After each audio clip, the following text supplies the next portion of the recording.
Hello students, कैसे हैं आप सब। आशा करती हूँ आप बहुत ही अच्छे होंगे और मैं मीता सिंह दूसरी क्लास 71 में आपका फिर से बहुत बहुत स्वागत।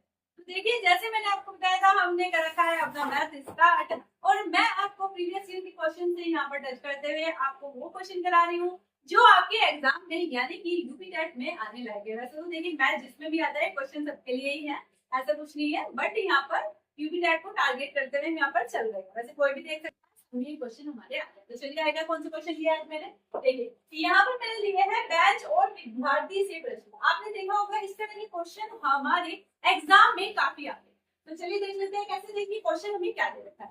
क्वेश्चन दे रखा है किसी कक्षा में कुल, यहाँ पर कुछ विद्यार्थी, किसी कक्षा में कुछ लिखा है, कुछ विद्यार्थी और बेंच, ठीक है, पता नहीं कितने हैं, कह रहा है कुछ विद्यार्थी और कुछ बेंच।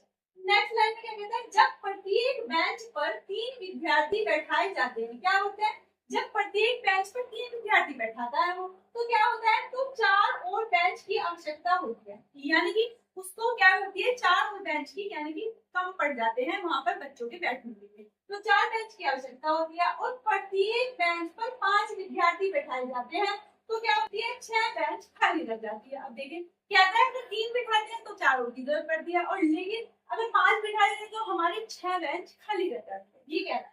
तो विद्यालय में कितनी बेंच है और भाई कितने विद्यार्थी हैं, अब बताना हमें है। लेकिन थोड़ा देखने में आपको ऐसा लग रहा होगा, पता नहीं क्या होगा, बहुत ही इजी क्वेश्चन है। चलिए करते हैं, कैसे करेंगे आएगा। सबसे पहले हमें नहीं पता कि यहाँ पर विद्यार्थी और बेंच कितने हैं, ठीक है, तो मान लेते हैं, माना मैं मानती हूँ, माना बेंच मैंने मान ली, माना बेंच हमारी क्या हो जाती है, बेंच मानी हमने एक्स। आपको पता है हमारे मैथ में एक्स का बहुत बड़ा रोल है, जहां आपको कुछ नहीं पता होता हम एक्स मान लेते हैं, ठीक है, आइएगा। अब देखिए यहाँ पर हो गया बेंच है, अब इसकी आप एक एक लाइन पढ़ेंगे और सोल्व करते हुए चलेंगे, आइएगा। देखिए जब कहता है, जब प्रत्येक बेंच पर 3 विद्यार्थी बैठाए जाते हैं, ठीक है, ये तो बेंच होगी एक्स, ठीक है। अब क्या कहता है कि प्रत्येक उसमें 3 विद्यार्थी बैठाए, तो 4 बेंच की आवश्यकता होती है। तो यहाँ पर 4 बेंच में प्लस कर लो, क्योंकि 4 बेंच की। अब देखिए बैठेंगे कितने, जहां पर जितने बैठाने हैं उससे क्या कर देंगे हम, उससे कर देंगे मल्टीप्लाई। अब दूसरी तरफ क्या करना है, प्रत्येक बेंच पर जब 5 विद्यार्थी बैठाए जाते हैं तो 6 बेंच खाली रह जाती है। अब देखिए इन दोनों का रेशो हम इक्वल रखेंगे तभी हमारा मान निकलेगा। तो कैसे, चलिए इक्वल कर देते हैं, बराबर। तो यहाँ पर क्या है, हमने बेंच एक्स मानी है, अभी क्या करना है कि 5 विद्यार्थी बैठाए जाते हैं तो 6 बेंच खाली रह जाती है। इसका मतलब x माइनस 6 करूं मैं, क्योंकि यहाँ पर खाली रह जाती है। और कितने विद्यार्थी बिठाए जाते हैं, यहाँ पर हमारे 5 विद्यार्थी। तो बस समझने की चीज ये है, अगर आप ये समझ गए तो क्वेश्चन आपका सोल्व हो गया, क्योंकि इसमें छोटी मोटी कैलकुलेशन को आप आराम से कर सकते हैं, ठीक है। तो सबसे पहले मैंने क्या किया, मैंने आपको बताया अगर हमारे कुछ विद्यार्थी बेंच दे रखी है, उसमें हमें पता नहीं है तो हम x मान के करेंगे। मैंने माना कि बेंच हमारी यहाँ पर x है। अब जिसकी क्वेश्चन के अकॉर्डिंग जैसे कह रहा है आप वैसे क्वेश्चन सॉल्व कीजिएगा। जैसे यहाँ पर इसने कहा प्रत्येक बेंच में 3 विद्यार्थी, आपको पता है जो बैठेगा उससे कर देंगे मल्टीप्लाई। x मैंने बेंच बैठ गया, इसने कहा कि यहाँ पर 4 और बेंच की आवश्यकता। जब हमें आवश्यकता पड़ेगी तो हम क्या करेंगे, हम प्लस करेंगे। मैंने यहाँ किया प्लस 4 और मल्टीप्लाई 3 की, क्योंकि 3 विद्यार्थी बैठते हैं। ऐसे ही साइड में आ जाइए, दूसरे इसमें क्या कहा है इसने, एक्स बेंच है हमारी, कहता है कि यहाँ पर 6 बेंच खाली रह जाती है।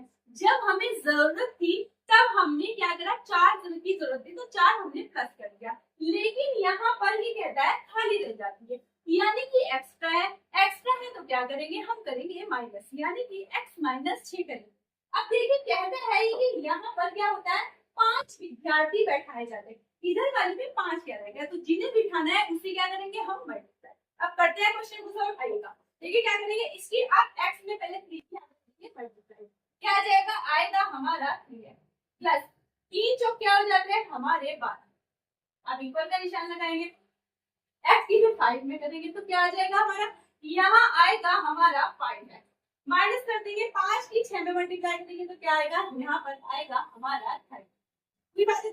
अब देखिए x और x वालों को एक तरफ कर देंगे और हमें डिजिट जो है हमारी संख्या है इन्हें एक तरफ कर देंगे।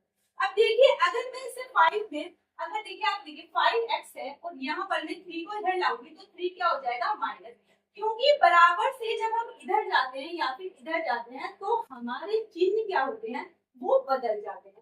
3 यहाँ पर प्लस का था, तो इधर अगर मैं 3x को लाऊंगी तो यहाँ पर क्या हो जाएगा, यहाँ पर माइनस का हो जाएगा। ठीक है, कोई बात नहीं क्लियर। अब देखिए 12 यहाँ पर है और मैं 30 को इधर इक्वल से इधर लाई हूँ, तो 30 माइनस का है, तो क्या हो जाएगा, यहाँ पर हो जाएगा 30 प्लस का।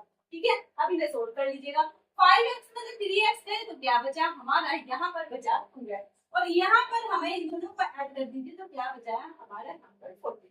अब देखिए कट करेंगे, 2 से कट कर दीजिए, 2 दूनी 4 और 2 एकम 2, तो यानी कि x का मान क्या आ गया 21। तो 21 क्या आ गया हमारी, देखो मैंने क्या माना था बेंच, तो बेंच क्या आ गई हमारी।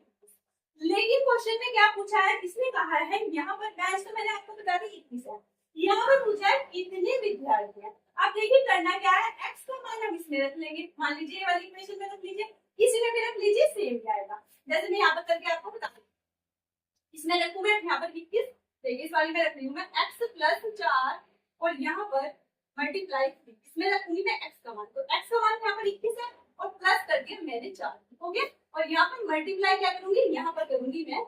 अब इनको जोड़ेंगे तो क्या आ जाएगा 25 गुणा 3, और 25 दिया हमारा क्या जाता है, तो 25 दिया होता है हमारा 75। तो यहाँ पर आंसर यानी कि विद्यार्थी कितने हैं यहाँ पर 75 है, और बेंच कितनी है यहाँ पर। इस तरह से आप ये आंसर देखिए, क्वेश्चन में डिजिट चेंज होगी लेकिन इस तरह का क्वेश्चन आएगा तो सोल्व आपका ऐसे होगा। चलिए एक क्वेश्चन और ले लेते हैं। जैसे मैंने कहा किसी कक्षा में बेंच और कुछ विद्यार्थी है, ठीक है, यहाँ पर कुछ बेंच और कुछ विद्यार्थी है, जब प्रत्येक बेंच पर 3 विद्यार्थी बैठाए जाते हैं तो क्या होता है 20 सीट की आवश्यकता होती है। और ये कहना है कि जब क्या होता है प्रत्येक बेंच पर 5 विद्यार्थी बिठाए जाते हैं तो क्या होता है यहाँ पर 18 सीट खाली हो जाती है।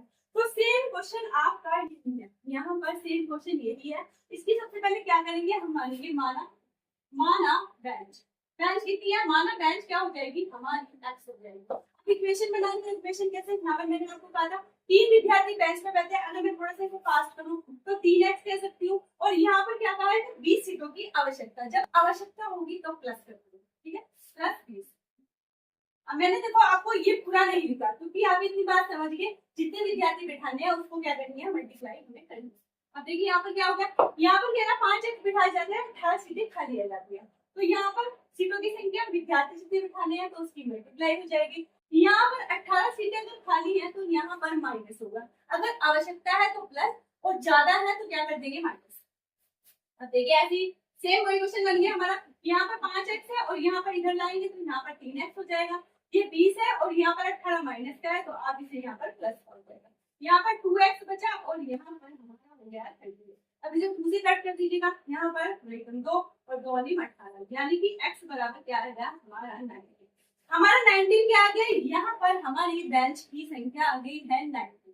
अब हमें निकालना क्या है, हमें विद्यार्थी की संख्या निकालनी है, तो इसमें मान रख दीजिए, चाहे आप इसमें रख सकते हैं बात एक, ठीक है, इसमें रख देती हूँ 3x प्लस यहाँ पर 20, तो यहाँ पर x का मान क्या है हमारा मल्टीप्लाई 90 प्लस 20, 19 का 19 के क्या होता है 57, तो 57 प्लस 20 क्या हो जाएगा 77, यानी कि हमारे 77 क्या है विद्यार्थी, और बेंच कितनी है यहाँ पर हमारी बेंच है, तो ये हो जाएगा हमारा इस तरह से क्वेश्चन सोल्व। तो प्लीज बताइएगा यहाँ पर आपको ये क्वेश्चन समझ में आया नहीं है, आपको वीडियो कैसी लगी। मिलती हूँ मैं आपसे नेक्स्ट वीडियो। Thank you.